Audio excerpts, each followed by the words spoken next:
Brunch. That's how we say brunch. Here's to the ladies who say basic with their lunch. Be a queen. Be a boss. Ladies who brunch and pop it off. Hey, we pop and pop it off. We pop. All right. The episode's about to start. What's up, everybody? And welcome to another episode of Ladies Who Brunch, Season 6, Episode 1. Bow, bow, bow.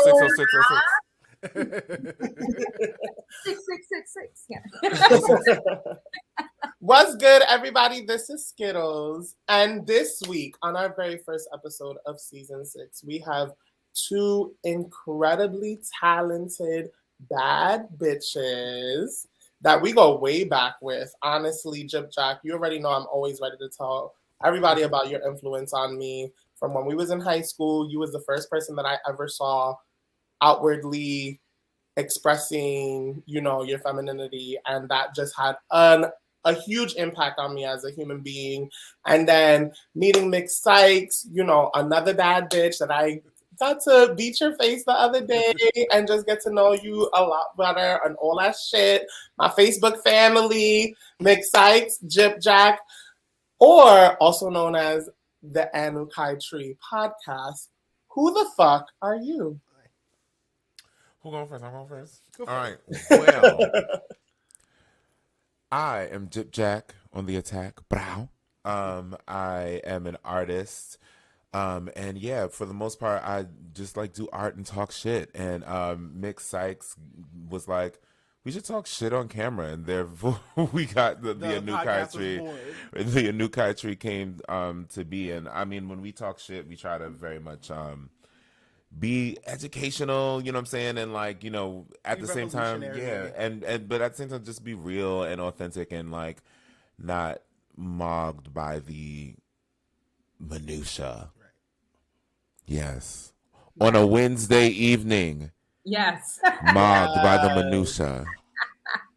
And I have to say, honestly, it took me entirely too long to start getting into the podcast regularly, which had a lot to do with the fact that I wasn't a regular on Facebook for a bit.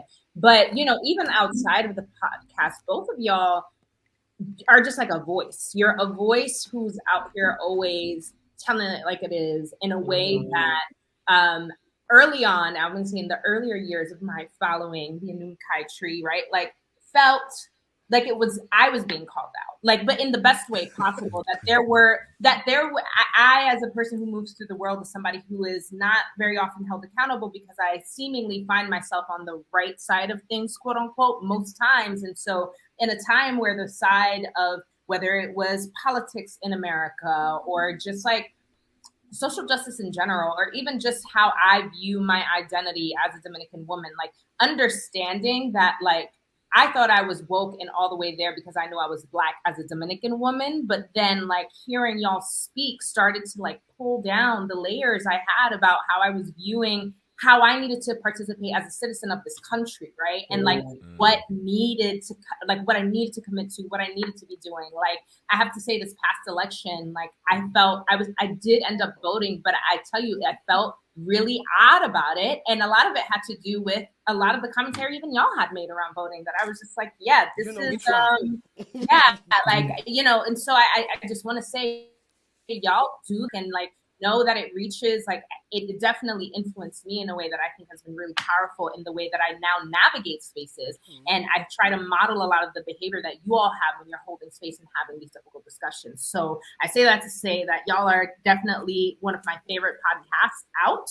And I mean that wholeheartedly.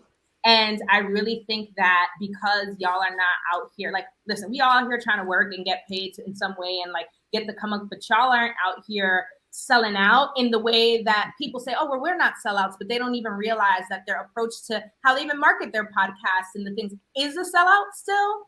And so I just feel like y'all function on the woke level that is at its most integral and has influenced even the way I want to move in this space. So, but outside of that, y'all do other stuff too. So tell us a little bit about what y'all do outside of letting people know what it is. What you got going on, Mx.Sykes? Okay, so I'm Mx.Sykes. I am the producer and co-host of the Anvkai Tree podcast. I'm an educator, a musician, a graphic artist. I do all of our design shit. I just love being like creative in general, and this podcast was really like a reflection of like our work like as a couple, because we would have these conversations like in the house, and then like we would do our Facebook lives like as a couple, and people would be really into it, and we just like I was like, we need to just like do this shit for real, like y'all need to do a podcast. Like we would be in an Uber, be like just talking to each other, like y'all should have a podcast. She was like, you know what, let's do it. And you know, I had already released Anvkai Genesis, which is my first album out everywhere I get. And Anvkai has been like a theme, and is actually just the idea of a collective that I'm trying to build. You know, it's like really just a collective of leadership that I'm trying to build and put together. Whereas like literally, it's not even everyone here is a leader. Everyone here has what it is that they are expertise at, and we are to follow what it is that they say based on that. And that's that, you know what I'm saying? And everyone's working together to create content for each other and all of that. So essentially, if we working together and work close, you a Anvkai. Yes. You can put the freaking logo wherever you want. You know what I'm saying? Because it is you. And that is just like the dream. I just want us to like realize that we need some new shit. And a Kai means a leader. You know what I'm saying? We need some new shit. And this leadership that we're under in general is just ridiculous. So right, and have been under for centuries, have been ridiculous. Thank y'all for Prosecco, by the way. We're really like enjoying it. Yes, okay. Yes. I'm trying to chill out. This is like my third glass. yes. Oh, we love it. We fucking love it. Drink up. And of course, speaking of Brunch bebidas, when you ladies go to Brunch, what is your Brunch bebida of choice? What are you choosing to drink at brunch?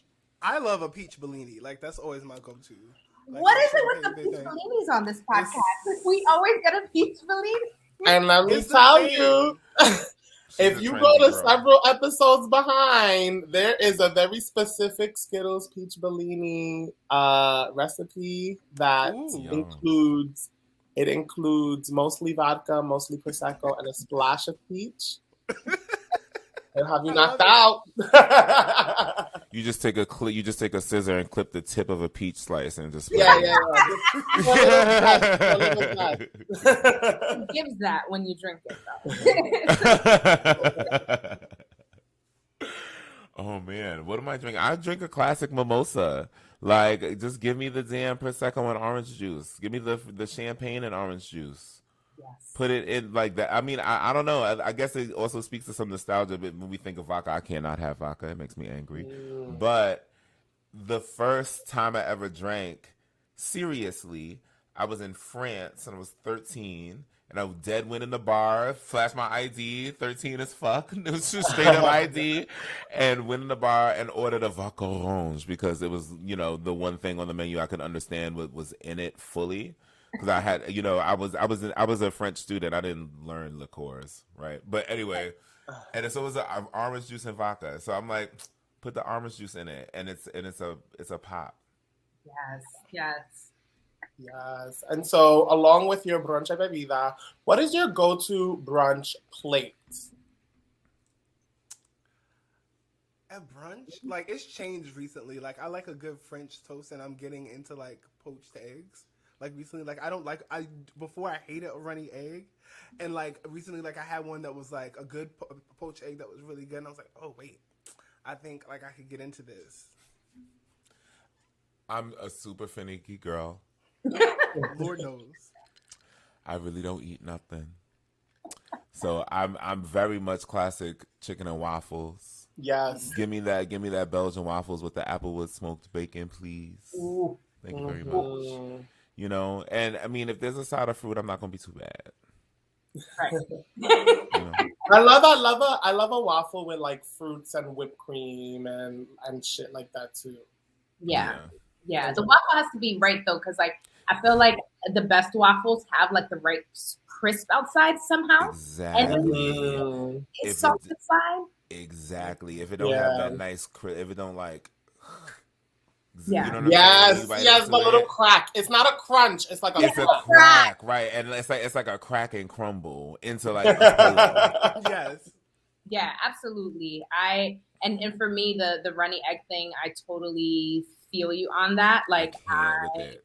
I actually, when it comes to mango and like on top of mango, I can do it, but because of what's happening there with it. But something about poached eggs, I think I was the girl who thought she liked poached eggs, and I started my brunch phase doing all that and the Benedicts and all that stuff. And then I just started to going to brunches that were more about the alcohol than the food, and had a couple bad plates. And so now I'm like, my palate feels like about it. I don't know when I'm gonna transition back. So, but I'd love if you all would share with me, what was it like going out to eat when y'all were growing up? You want to go first? I could go first. Oof. It's like shit. Which aspect of it? Yeesh. I would say we would go out to eat because niggas, you know, my mother cooked. You know what I'm saying? She cooked. But for the most part, we were both like very much too busy to eat in the house. We would meet up at restaurants. Like I'd be after rehearsal, would meet my mother to go somewhere because she would come from this UFT meeting that went bananas late for no fucking reason because nobody cares about teachers. And you know, and sometimes it would be like a nice restaurant for no reason, and we would be like looking regular as fuck in this really nice restaurant. And sometimes it would be like BBQs, and then sometimes it would be like, okay, let's like get McDonald's or like let's get Chinese, right?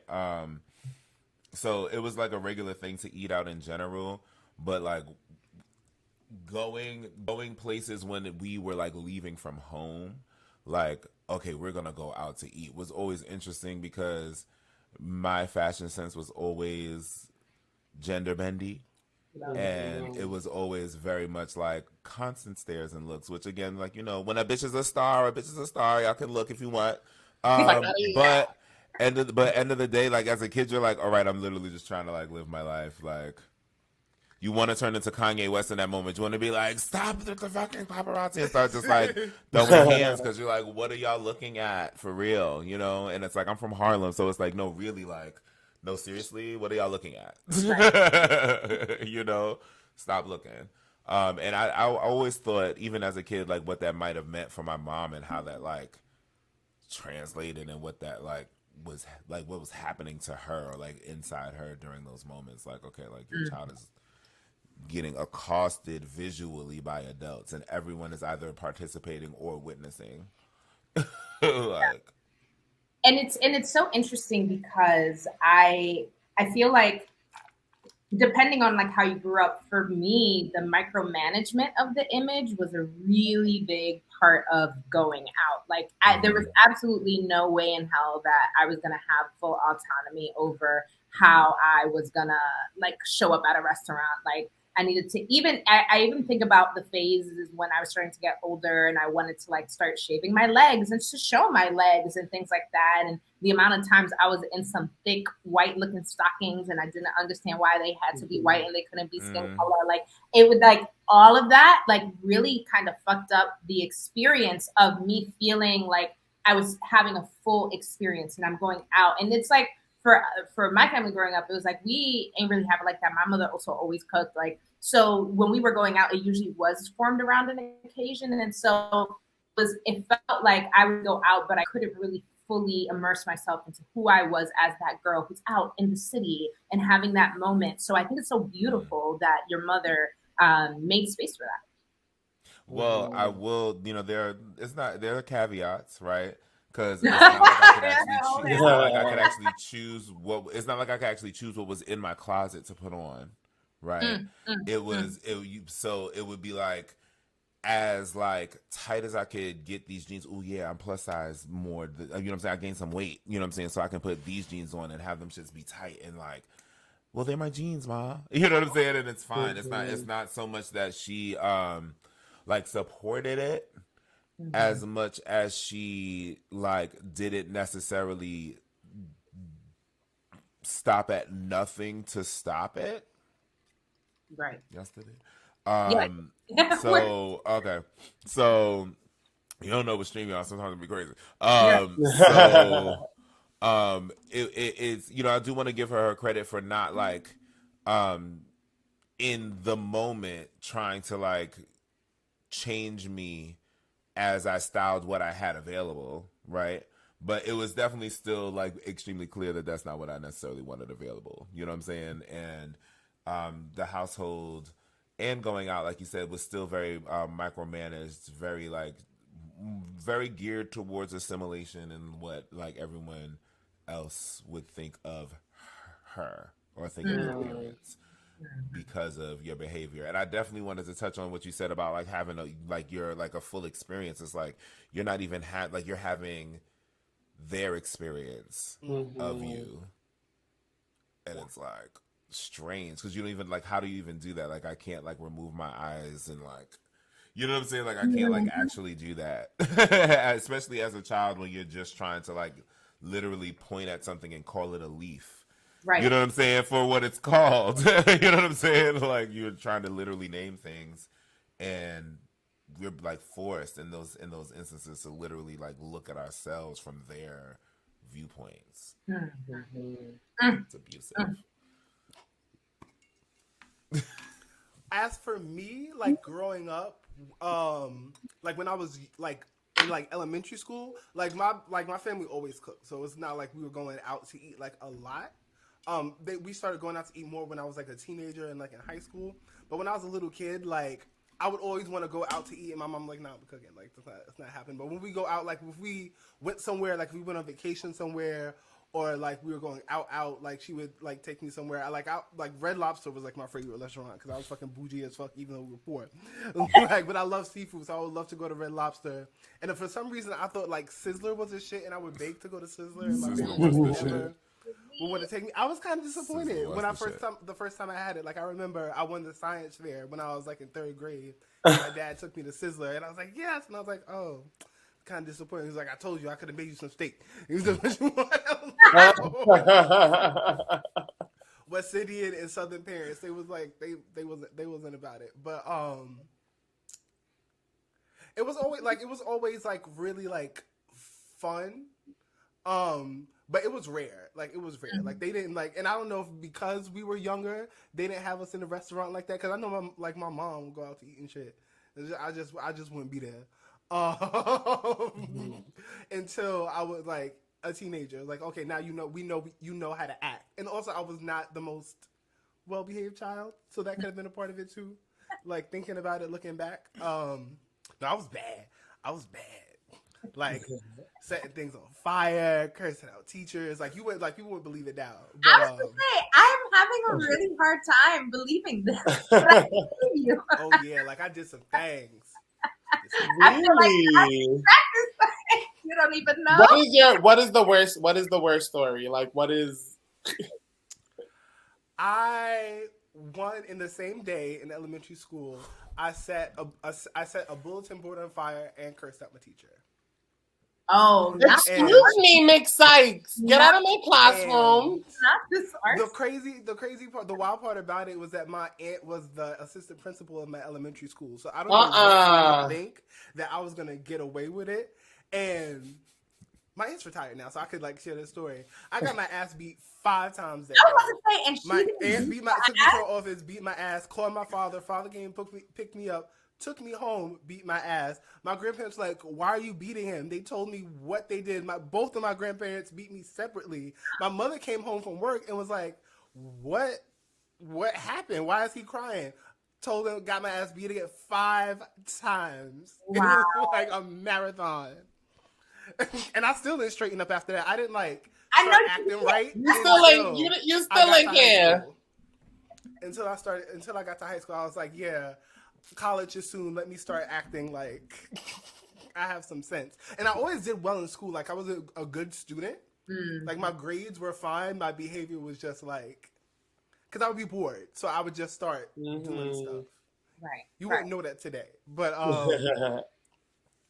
but yeah, great. Like when we go out, like we would like go to the Poconos and stuff like that in upstate, and like I love diner food. Like we would have like great diners like in like the tri-state and stuff like that. So like those are my like memories of like eating out growing up.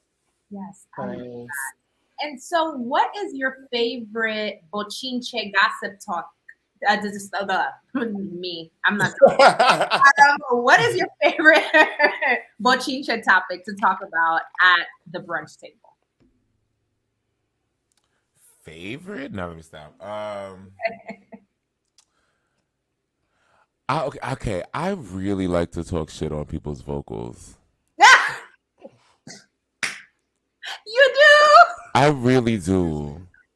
And I have healed from why, you know what I'm saying, but it doesn't make it any less fun, you know what I'm saying? Like, people be out here trying it and calling themselves singers, and I'd be like, oh my god, the legends weep, the living legends weep, and the dead icons are literally disintegrating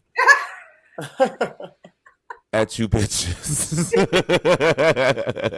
That I don't know why. I mean, like, and it's I guess it's because, like, you know, again, like, growing up, like, I was judged heavily on my vocals on a regular basis, and it was just like, okay, whatever. And you know, you're judged on your vocals as a person who sings, you know, so it's just like, I feel like we're not doing that anymore as a culture, and that's weird. Like, and it's not so much that I want, like, people to, you know, who, like, can't sing to not have music careers. It's not that. Like, by all means, like, we need everybody. I have my favorite, you know, pop shit. I have my favorite literal nonsense shit. You know what I'm saying? That's like, this is dumb. You know what I'm saying? But it's amazing at the same time. You know, Drop It Low for Jesus is the shit.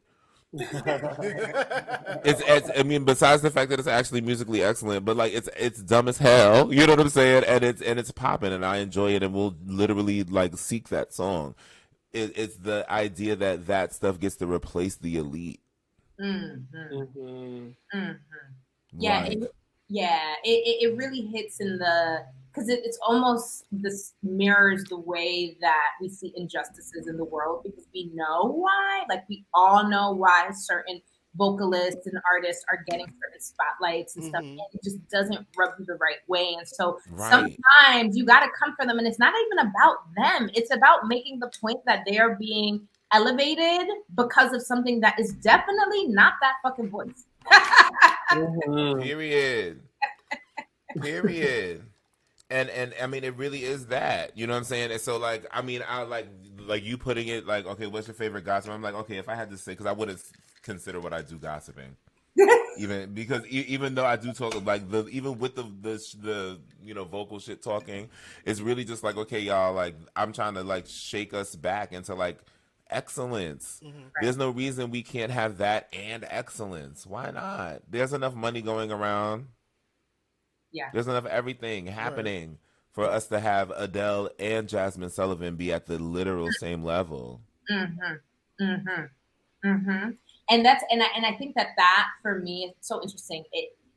Artists now who have that, like, level of talent, it's almost like that makes it more difficult for you to progress, because it sucks. Like, my relationship with, like, R&B music had been a bit, like, up and down, because for a while I was like, nobody out here sounds like the R&B I grew up on. This is not R&B. Like, I don't, and then, like, there were all these girls who existed because I wasn't digging deep, and I didn't know really about Jasmine Sullivan heavy until late. Like, I was late onto Jasmine Sullivan.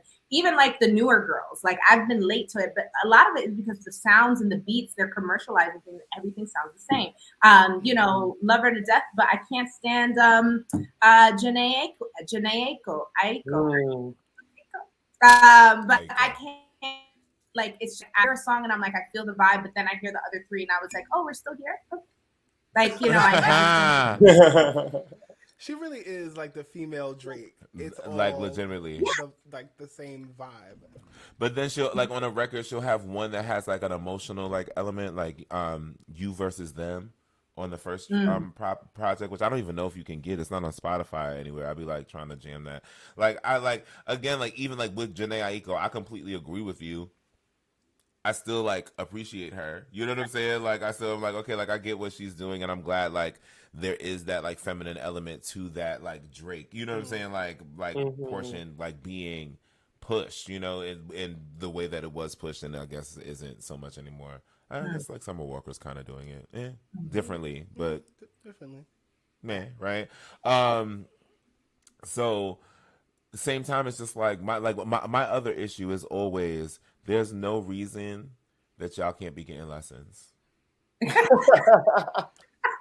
Like, did Miss Jam retire? Like, did the vocal That's because they pay coaches? the studio motherfuckers to do the work on the voice. They don't want to do it on the front, and they're not being proactive. They're being reactive. But like if you non-singing singers, if you after one take are tired, your technique is poor. If you after 3 hours of singing cannot speak, your technique is poor. You can be tired after 3 hours of singing, sure. You know what I'm saying? Sure, especially contemporary singing. But you shouldn't be like not able to sing anymore. Okay? Hydrate. Listen, like sing the note in your head before it comes out of your mouth. Yeah, like these are just all like things that you as a singer like need to have, and it's not for anything about like the sound of your voice for all intents and purposes. It's more about like the longevity of your sound and the consistency of your sound. There are people that people consider great singers that I read on a regular basis just for not being consistent enough, and we all as singers go through shit, so it's not that I'm like misinterpreting the idea that this is our body, and we sing with our body, and the shit that happens with our body is crazy, and we have to go with that. You know what I'm saying? Like you sick, you know what I'm saying? And you gonna sound like you sick if you don't have certain levels of technique. And that's on GypjaQ School of Music. The Anvkai Academy, hit me up. DM. It's a thing. Make that happen. And so Mx.Sykes, what is your favorite thing to gossip about at the brunch table?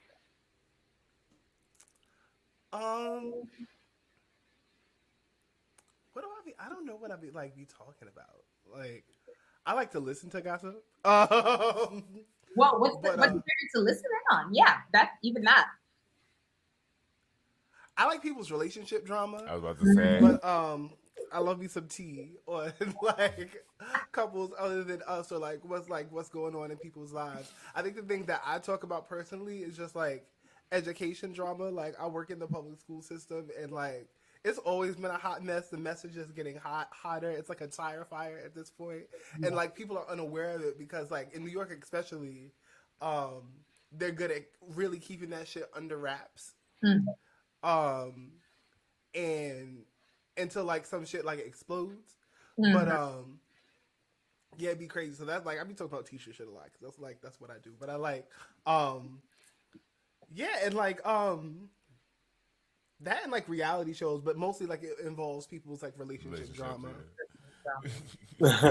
You watch, like I'm the one that figured out that like Princess Love was beating Ray J. I was like, he's reacting like someone who's been like physically abused. I was like, wait a minute. And then like when it came out, I was like, oh, I knew I was right. That's true.